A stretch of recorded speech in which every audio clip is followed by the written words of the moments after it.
অনন্ত জীবনের গান গাই। গত 9ই আগস্ট অর্থাৎ 2026 সালের 9ই আগস্ট এই দেশের প্রখ্যাত চিন্তক, ভাবুক, কবি ফরহাদ মাজারের ৭৯তম জন্মদিন গিয়েছে। আমি এই ফরহাদ মাজার বিষয়ে কিছু কথা বলতে চাই। ফরহাদ মাজার আমাদের সময়ের একজন গুরুত্বপূর্ণ দার্শনিক,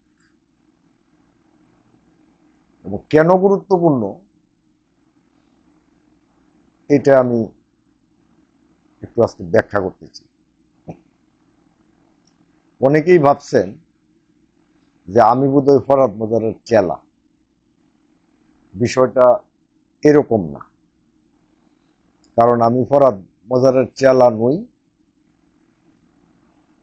ফরহাদ মাজারের অনেক শিষ্য আছেন,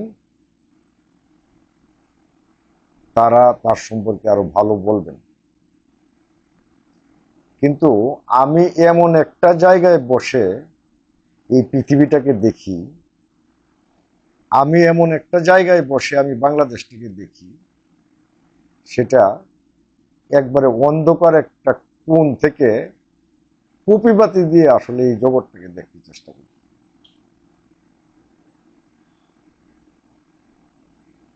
ফরহাদ মাজার কেন গুরুত্বপূর্ণ? এই মানুষটি 1947 সালের 9ই আগস্ট নোয়াখালীতে জন্মগ্রহণ করেছিলেন। পরবর্তীতে তিনি ঢাকা বিশ্ববিদ্যালয়ে অধ্যয়ন করেছেন।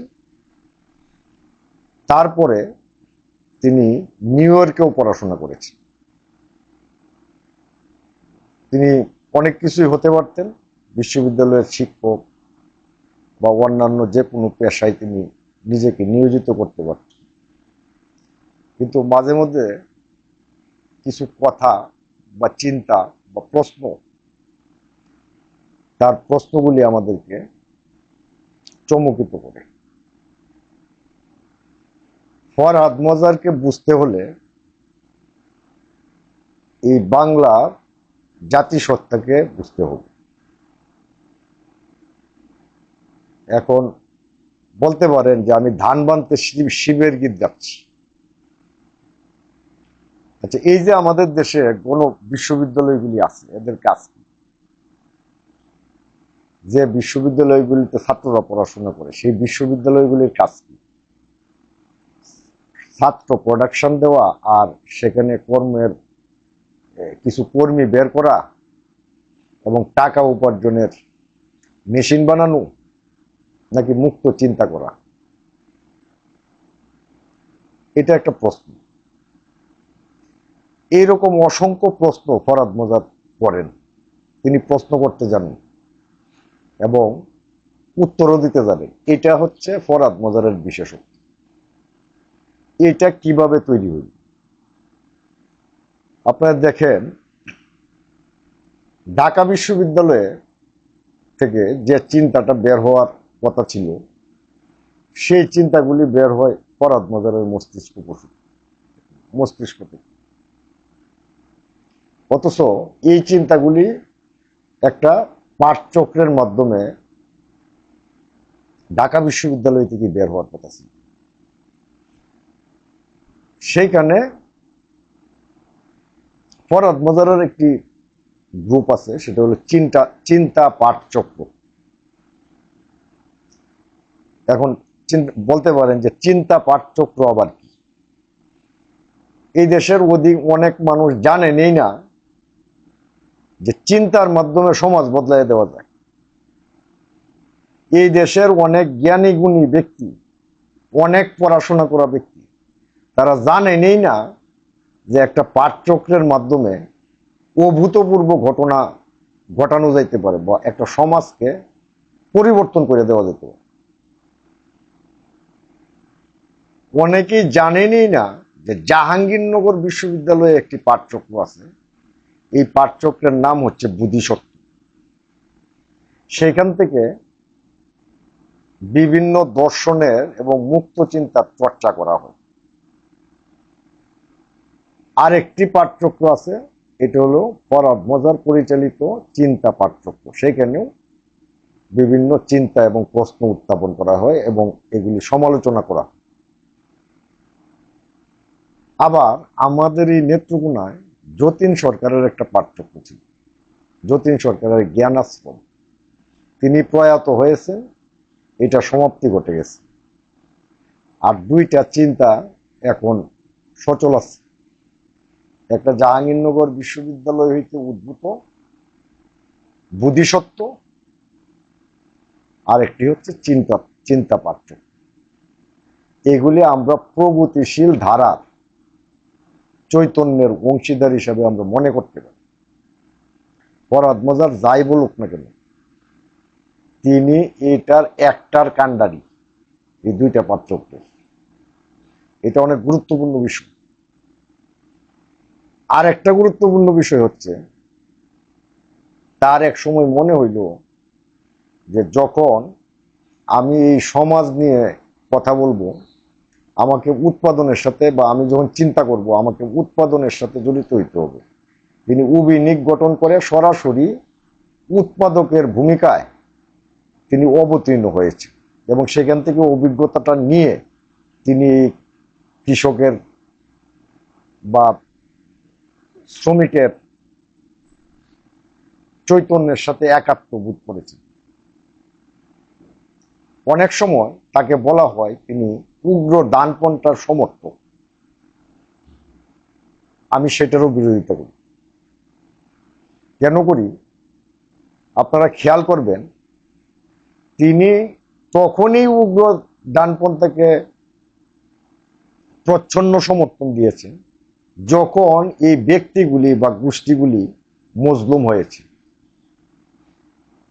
এমনকি এই যে বৈষম্য বিরোধী আন্দোলনের পরে যখন ইসকনের যে ঘটনা, এই ঘটনাও তিনি মীমাংসা করতে চেষ্টা করেছিলেন, এই জন্য তিনি রয়ের এজেন্ট হয়ে যান। তারপরে আরো বলি, তিনি বিভিন্ন সময় নানান কথা বলে থাকেন, এগুলি নিয়েও বিতর্ক তৈরি হয়।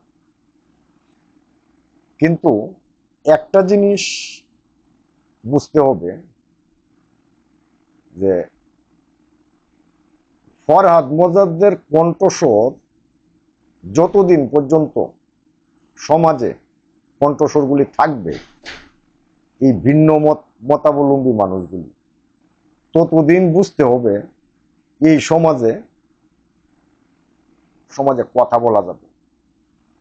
যেদিন ফরহাদ মজারের মতো মানুষরা কথা বলতে পারবেন না, সেদিন এই সমাজ, এই দেশ আর দেশ থাকবে না, এই সমাজ আর সমাজ থাকবে না।